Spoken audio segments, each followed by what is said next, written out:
तो जो भी पॉइंट्स ये एसटी बचाओ आंदोलन ना, ये आईएलपी वाला जो एसोसिएशन है वो लोग ने जो रखा है वो जेन्युइन है। अभी मैं बहुत ही जल्दी उन लोगों को मैं मीटिंग में कॉल कर रहा हूँ। Hopefully I think by 27th of this month I am going to invite जो ऑर्गेनाइजेशन है उसको भी इनवाइट करेंगे और सभी स्टेक होल्डर्स जो है सबको इनवाइट करके इसमें हम लोग अच्छा से चर्चा करेंगे। और अरुणाचल प्रदेश एक पोरस एक बॉर्डर है, इतना लंबा बॉर्डर है, तो उसमें लोग आईएलपी को बहुत ही लाइटली लेते हैं। इस प्रकार से बहुत सारा फेक आईएलपी हो गया, कोई लोग तो डुप्लीकेट आईएलपी खुद बना के भी अरुणाचल में घुस जाते हैं। तो इसको वेरिफिकेशन करने का कोई ज़रिया नहीं है। तो पिछले कई दिनों से हम लोग ने इसके ऊपर में चर्चा करके ऑलरेडी हमारा ओर से डायरेक्शंस आईटी डिपार्टमेंट को और पॉलिटिकल डिपार्टमेंट को दिया हुआ है कि आईएलपी जो रिजिम है उसको हम लोग डिजिटल वे में हम लोग शिफ्ट करेंगे। तो ये जो खास करके बांग्लादेशी मुस्लिम का बारे में जो चर्चा हो रहा है सोशल मीडिया और ये सब चीज़ों में, अरुणाचल प्रदेश में इसलिए हम लोगों को सबसे पहले आईएलपी रिजिम को स्ट्रेंथनिंग करना ये सबसे आवश्यक, सबसे इम्पोर्टेंट ये काम है। इसको जब तक हम लोग डिजिटली टेक्नोलॉजी का साथ में आईएलपी को नहीं जुड़ेगा, ये सब इन्फ्लक्स भी हम लोग अच्छे से चेक कर नहीं पाएंगे। जो रिसेंट जो बंद कॉल हुआ है वो अचानक से एक बंद कॉल हुआ है। हम लोग भी मतलब थोड़ा सा सेटबैक हो गया था कि बंद कॉल कैसे हो गया, मगर बाद में जब इश्यूज़ देखा तो आई थिंक एसटी बचाओ आंदोलन बोल के वो लोग ने अपना पॉइंट्स रख के फिर इमीडिएटली बंद कॉल कर दिया है। तो मगर इसमें जो पॉइंट्स जो है कल शायद मेरा ऑफिस में यहाँ पे मेमोरेंडम सबमिट किया गया, तो मैं थोड़ा देर पहले अभी पॉइंट्स वगैरह को भी देखा तो पॉइंट्स तो जेन्युइन है। और मैंने लास्ट टाइम भी बोला था कि जो इनर लाइन परमिट वाला जो मैटर है ये जेन्युइन है। और देखिए BEFR जो 1873 अरुणाचल एक स्पेशल स्टेट है, उस ज़माने से यहाँ पे हम लोग जो नेफा में था उस ज़माने से ही लागू करके लेके आया हुआ है। तो यहाँ पे अरुणाचल प्रदेश क्योंकि एक अपना ट्राइबल का एक जगह है, बाहर के लोग यहाँ आने के लिए आईएलपी चाहिए, बाहर के लोग यहाँ पे वो लोग ज़मीन ले नहीं सकता, यहाँ पे परमानेंट सेटलमेंट कर नहीं सकता है, क्योंकि अरुणाचल प्रदेश में बहुत सारा ट्राइब्स यहाँ पे बसे हुए हैं। और ट्राइब्स का ओरिजिनलिटी को मेंटेन करने के लिए अपने यहाँ का इंडिजीनियस कल्चर, इंडिजीनियस फेथ और अपने यहाँ का इंडिजीनियस जो भाषा है उसको मेंटेन करने के लिए ये भारत सरकार की ओर से ये स्पेशल लॉज हम लोगों को दिया गया है। मगर प्रैक्टिस क्या होता है कि पुराना जो सिस्टम जो चल के आ रहा है वो आईएलपी जो इशू होता है वो पेपर के माध्यम से इशू होते मतलब आया है अभी तक। तो मैंने भी देखा है कि इसमें काफ़ी लेकुना है, इसमें काफ़ी मतलब करप्शन भी इसमें चांसेस है। करप्शन नहीं होगा बोल के नहीं, इसमें बिल्कुल करप्शन होने का पूरा चांसेस है। और अरुणाचल प्रदेश एक पोरस एक बॉर्डर है, इतना लंबा बॉर्डर है, तो उसमें लोग आईएलपी को बहुत ही लाइटली लेते हैं। इस प्रकार से बहुत सारा फेक आईएलपी हो गया, कोई लोग तो डुप्लीकेट आईएलपी खुद बना के भी अरुणाचल में घुस जाते हैं। तो इसको वेरिफिकेशन करने का कोई ज़रिया नहीं है। तो पिछले कई दिनों से हम लोग ने इसके ऊपर में चर्चा करके ऑलरेडी हमारा ओर से डायरेक्शंस आईटी डिपार्टमेंट को और पॉलिटिकल डिपार्टमेंट को दिया हुआ है कि आईएलपी जो रिजिम है उसको हम लोग डिजिटल वे में हम लोग शिफ्ट करेंगे। तो डिजिटल वे में जब शिफ्ट करेंगे तो हमारा जो आईएलपी जब इशू होगा वो एक आधार बेस वेरिफिकेशन का बाद में आईएलपी इशू होगा। और इसको चेकिंग करने के लिए भी जो QR कोड्स है उसका माध्यम से डिस्ट्रिक्ट्स में चेकिंग होगा। अभी का टाइम में क्या है कि जो कागज़ का आईएलपी लेके कितना अंदर घुस रहा है उसका तो ठीक है रिकॉर्ड में आ जाता है, मगर कितने लोग जो बाहर जाता है उसका रिकॉर्ड नहीं होता है। और अंदर आने के बाद में कितने लोग एक्सपायरी होने के बाद भी अरुणाचल में बैठता है उसका भी रिकॉर्ड नहीं है। डिजिटल में शिफ्ट होने के बाद में ये सारा रिकॉर्ड कीपिंग जो है डिजिटल के माध्यम से जुड़ा जाएगा।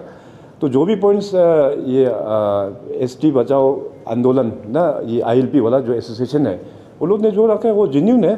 अभी मैं बहुत ही जल्दी उन लोगों को मैं मीटिंग में कॉल कर रहा हूँ, साथ में अपना CBOs को भी मैं इनवाइट कर रहा हूँ, क्योंकि ये विषय जो है हम सभी का एक कंसर्न एक विषय है एज एन अरुणाचली।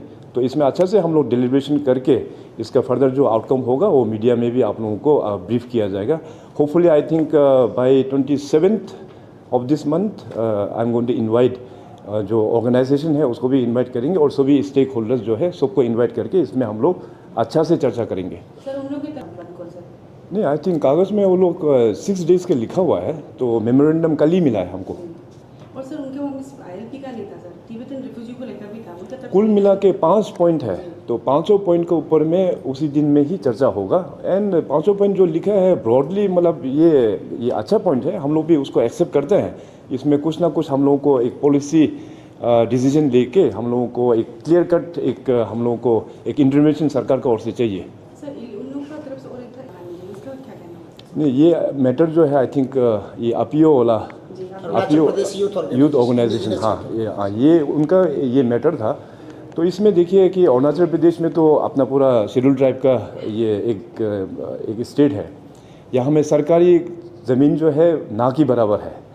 तो वैसे मैं हमको याद है अपीओ ने ये जो मैटर रेज़ किया था, तो मैंने चीफ सेक्रेटरी को कहा था कि अपीओ के साथ में मीटिंग करने के लिए, और चीफ सेक्रेटरी ने आई थिंक जनवरी लास्ट में ये मीटिंग हुआ भी है। और इसके बाद सरकार की ओर से सभी डिप्टी कमिश्नर्स को डायरेक्टिव्स भी किया हुआ है, जहाँ में भी इलीगल जो रिलीजियस स्ट्रक्चर है इंक्लूडिंग जामा मस्जिद हो या जो भी इलीगल रिलीजियस स्ट्रक्चर है उसको डिमोलिश करने के लिए कुछ डीसी ने एक्ट किया हुआ है। तो जैसे मैंने कहा है कि अगर सरकारी ज़मीन में अगर इलीगल स्ट्रक्चर बनाया है तो उसको तो तुरंत हम लोग डिमोलिश कर पाएंगे, मगर कुछ कुछ एरिया में शायद अपना यहाँ अरुणाचलीज लोग भी ज़मीन अपना विलिंगनेस के तौर पे देख के फिर वहाँ में रिलीजियस स्ट्रक्चर बनाया है, तो उसको अभी लॉ डिपार्टमेंट उस एंगल से एग्जामिन कर रहा है। तो ये जो खास करके बांग्लादेशी मुस्लिम का बारे में जो चर्चा हो रहा है सोशल मीडिया और ये सब चीज़ों में अरुणाचल प्रदेश में, इसलिए हम लोगों को सबसे पहले ILP रिजिम को स्ट्रेंथनिंग करना ये सबसे आवश्यक सबसे इम्पोर्टेंट ये काम है। इसको जब तक हम लोग डिजिटली टेक्नोलॉजी के साथ में ILP को नहीं जुड़ेगा, ये सब इन्फ्लक्स भी हम लोग अच्छे से चेक कर नहीं पाएंगे। तो इसलिए गवर्नमेंट तो हम लोग आयरन हैंड के साथ हम लोग हैंडल करेंगे। यहाँ पे वैसे यहाँ पे इन्फिल्ट्रेशन वगैरह जो बांग्लादेशी मुस्लिम मतलब उतना ज़्यादा तो नहीं होगा, मगर डिस्ट्रिक्ट एडमिनिस्ट्रेशन और पुलिस लोगों को भी हम लोग ने डायरेक्टिव्स दिया हुआ है कि ILP का रिगरस चेकिंग हो जाए और जिन जिन लोगों के पास में ILP नहीं है तुरंत उन लोगों को डिपोर्ट किया जाए। सर इसका सब नहीं इस तरह से तो नहीं है, मगर अभी इलेक्शन कमीशन के ओर से SIR का जो लागू हुआ है, तो अरुणाचल प्रदेश में भी SIR लागू हुआ, तो इन ड्यू प्रोसेस इसको स्ट्रिक्टली SIR के आधार पर जिनका डॉक्यूमेंटेशन वगैरह ठीक नहीं है उसको इवन वोटर लिस्ट से भी डिलीट किया जाएंगे। ये जो देखिए डिजिटाइजेशन करने में थोड़ा टाइम तो लगेगा, क्योंकि अभी जो 27 को जो मीटिंग करेंगे तो उसमें शायद प्रपोज़ किया है कि कुछ कमिटीज़ बनाने का। तो कमेटी बनाने का बाद में फिर कमेटी विल रिकमेंड कि हम लोग का जो डिजिटल अभी जो ILP सिस्टम जो बनाएंगे उसमें क्या क्या फीचर्स को लेके कंसिडरेशन करना है। आफ्टर दैट रिकमेंडेशन एक्सेप्ट होने के बाद में तो उसको हम लोग RFP निकालेंगे, ताकि एक्सपर्ट जो टेक्नोलॉजी जो कंपनीज है they will participate for designing the software और जो भी रिक्वायरमेंट है। उसके बाद सॉफ्टवेयर डिज़ाइन होकर इम्प्लीमेंट करने के लिए साथ साथ पैरेलल जितने भी हमारा जो चेक गेट्स है और ख़ास करके पुलिस और बाकी जितने भी है उनको भी साथ साथ हम लोगों को ट्रेन करना पड़ेगा। सो टाइमलाइन तो I am an layman, I am not an technician. So timeline जो है वो RFP बनने के बाद वो टेक्निकल पर्सन लोग ही बता पाएंगे कि कब तक हम लोग ये तैयार कर पाएंगे। और जहाँ तक अभी मनोज जी ने जो पूछा है कि टिल सच टाइम अभी जितने भी जो डिस्ट्रिक्ट से जो लोग विदाउट ILP या डिफ़ॉल्टर्स लोग जो पकड़ते हैं उसका भी रिकॉर्ड हर एक डिस्ट्रिक्ट में हम लोग ने ऑलरेडी बनाया हुआ है। और इसको हम लोग बाकी के जो जितने भी जो SPs है कंसर्न गेट्स है उसमें भी हम लोग शेयर करेंगे कि ताकि दोबारा फिर वो लोग इस तरह से यहाँ पे इस तरह से गलती ना